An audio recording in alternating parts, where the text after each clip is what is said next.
اول سلام عرض میکنم و خیر مقدم میگم به همه هنرمندان، اساتید، دانشمندان و اهل ادب و ادبیات و هنر و نشر. მოგესალმებით ნათლისმცემით და ყველას მადლობას მოგახსენებთ მომზადებისათვის. ყველა ხელოვანს, ყველა მეცნიერს, ყველა წარმომადგენელს, რომელიც აწარმოებს. از اینکه ما رو در جمع صمیمیتون پذیرفتید. سپاسگزارم از طرف خودم و گروه همکاران. نپا موږ چې کنسرواتوار ته راغلو انسامبل همدلانی استوری.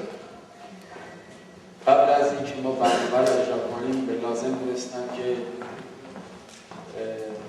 شنبه کوتاه از تاریخ موسیقی ایران رو برای عزیزانی که نمیدونن بگم، اونایی که میدونن حتما میدونن. خیلی کوتاه توضیح خواهم داد که موسیقی ما از کجاست و ما چه پیامی و چه موسیقی رو برای شما به ارمغان آوردیم که تقدیم کنیم. سلام დაიწყეთ უშუალოდ კონცერტს მომენტით. მოგახსენებთ ამდენი მესიჯით ჩვენი მუსიკის შესახებ, მისი ციროდენი ისტორიის შესახებ. რა გრძნობით მოითქვენამდე და ის აღმოცენა მინდა ჩვენ პატრიციების საზოგადოებისათვის. اگرچه ما این توانایی رو نداشتیم که با اعضای گروه 17 نفرمون در خدمت شما باشیم تا بتونیم تمام سازهای تاریخیمون رو به شما نشون بدیم. به این بسنده کردیم با 2 تا از سازهای ایرانی که دوستان بسیار خوبم می‌نوازند در خدمت شما باشیم تا خیلی کوتاه به شما نشون بدیم که سبک و سیاق موسیقی ما به چه صورت. სამწუხაროდ არ მოგეწონა ეს შესაძლებლობა, რომ ჩამოსულიყავით ანსამბლის მთელი შემადგენლობით, რომელიც 17 კაცისგან შედგება და აქედან გამომდინარე იქნება საშუალება, რომ მთელი ირანი და ასე ვთქვათ ფოლკლორის წარმოადგენის საშუალება არ იქნება და არც იმ საშუალება, რომ ვთქვათ ყველა ირანი საკრავი გაჩვენოთ. აქ ფოლკლორის საკრავი იქნება წარმოდგენილი, რომელსაც ჩვენ მეგობრები რომელთან რომლებიც დავუყრავენ მუსიკას. اما موسیقی ایران دارای 5000 سال قدمت هستش. خود تسلیمانی استوری اکس ایران موسیقی. گواهی که این ادعای من ثابت میکنه سازهای ایرانی هستند که شما وقتی اون رو میبینید ببینید که هیچ تغییری درش حاصل نشده. امیر موسیقی اساسی به موسیقی فارسی უძველესი ინსტრუმენტები, რომლებიც ამ პერიოდის განეკუთვნება და ვისაც ნანახი აქვს, დამენახება, რომ არანაირი ცვლილება მათ ფორმას არ განუცდია ამ საუკუნეების მანძილზე. هم از شکل ساز و اما تونالیته صداش و تنها تغییری که در زمان حال درش ایجاد شده سیم براش اضافه شده، یعنی به جای روده که قدما ازش استفاده میکردن به جای اون سیم بوده. اما ერთადერთი ცვლილება, რაც შეიძლება ასე ვთქვათ, თანამედროვე ხანას მივაკუთვნოთ, ის არის, რომ ძველი მასალის ნაცვლად, რომელიც ალბათ გარკვევი იყო ამის შემდეგ, ახლა ჩვეულებრივი სიმები გამოიყენება. در کشور ما موسیقی ما از سالهای کهن با ادبیات ما گره خورد و خیلی به هم نزدیک بود، با توجه به اینکه شعرای ما هم با توجه به شعرهایی که سراییدن هم درش ریتم بود هم درش موسیقی، یعنی موسیقی و ادبیات رو هم به گره تنگ با تنگی با هم داشتن. شواهدرویدن کارتوری ایرانی موسیقی გადახლართული იყო ის ლიტერატურასთან რაც ის წერილები და პოეტები რომლებიც თავად ნაწარმოებებს ქმნიდნენ რიტმს უსადაგებდნენ მუსიკალურ საკრავებს და ესე ერთად მოდიოდა ეს ორი სფერო. در موسیقی ایران همونجور که همه عزیزان می‌دونید موسیقی بین‌المللی از گام ماژور و مینور خارج نیست. ما با توجه به اینکه این دو گام رو هم داریم گوشه ها و نغمه ها و آهنگ هایی رو منحصر به فرد برای ایران داریم که برای اون به اصطلاح نام دستگاه رو انتخاب کردیم، گوش گذاشتیم که به گوش حتما موقعی که اجرا می‌کنیم برای شما توضیح خواهیم داد که شما اون رو با گوش و روح و روانتون رو حس کنید. موسیقی اسپسیالیستებისთვის გასაგები იქნება, რომ ირანული მუსიკაც არ არის შორს მსოფლიო ქვეყნების მუსიკებისგან და აქაც არის მინორი და მაჟორი. მაგრამ არის კიდევ განსაკუთრებული მხოლოდ ირანისთვის დამახასიათებელი ანგები, რომელსაც ჩვენ დასტრაი დავარქვით და ალბათ ჩვენ როცა წარმოადგენთ ჩვენს მუსიკას, თქვენ შეამჩნევთ ამ სპეციფიკას. 7 دستگاه موسیقی داریم. چند 7 دستگاه. 7 دستگاهی هست خود. یعنی مقامات مختلف و 5 آواز. که مجموعاً میشه 12. سولانو مقامات تورمیدی. با توجه به اینکه ما برای موسیقی سرزمین ما مثلا برای صبح ما موسیقی هم با حرکت داریم که نامش چهارگاه است. چهارگاه. دیلیس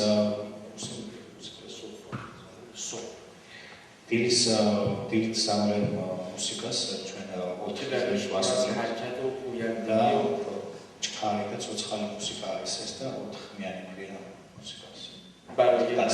برای مثلا ذوق دستگاه شروع داریم که آدم‌ها به آرامش دعوت می‌کنه.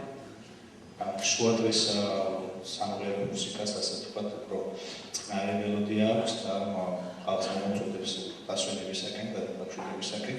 اما در عصر و غروب آفتاب نغمه اصفهان رو داریم که بسیار نغمه عاشقانه و با ادبیات عاشقانه می‌خونه. سوانوس فهمید რომ ისპაჰანური სტილის მუსიკა ისმის ხოლმე რომელიც მომწოდებს ხალხს სიყვარულისკენ და მსხიაობისკენ. و آخر شب هم برای خواب موسیقی دشتی. წილის წინაც გვაქვს ასე ვთქვათ დრამალების მუსიკა შეიძლება حالا ما می‌خوایم پارت اول رو موسیقی دشتی رو تقدیم کنیم و پارت دوم دستگاه ماهور که باز به نوبه من توضیح خواهم داد. یوریکس چنین წარმოადგენთ ეს დრამალის მუსიკა. امیدوارم که مورد قبول شما بشه. და ინგეთია თქვენ მოგეწონებათ. سپاسگزارم که بیان. ابوالحسنی سپاسگزارم.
عشق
قطعاتی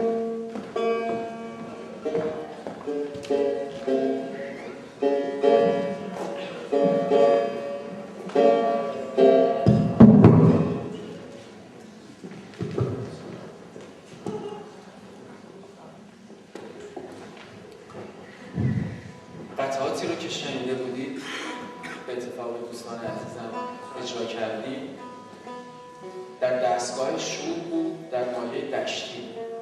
این نغمه است که در غم و اندوه و فراق یار و سوزوگداز یار آهنگساز یا شاعر شعری می‌سراید و بر اساس اون اشعار سوزوگداز عاشق نسبت به معشوق این آهنگ‌ها پرداخته میشه و ლაისნაცვლებად მოისმინეთ თითქოს სასწავლო მუსიკიდან, რომელიც პროგრამას შეგვარებულს უხარებს და განშორების ასე ვთქვათ დარც და ასე მელოდიებს. قطعه دومی که می‌خوایم برای شما تقدیم کنیم یا اجرا کنیم به نام دستگاه سگاه. نغمه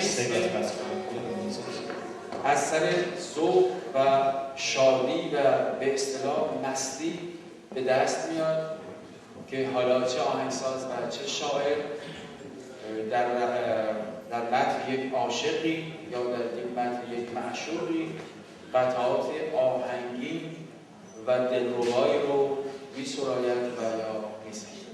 ეს უფრო ხიარული ნოტები არის, უფრო ამონოტები, რომელიც ისევე სიყვარულს იწვნება თავის პოეზიაში და მუსიკოს თავის მუსიკაში გამოხატავს ამ სიხარულს თავის შეყვარებულსადმი, საყვარელსადმი და ამ სიხარულს გადმოსცემს და თუ როგორ უყვარს ერთმანეთს.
there.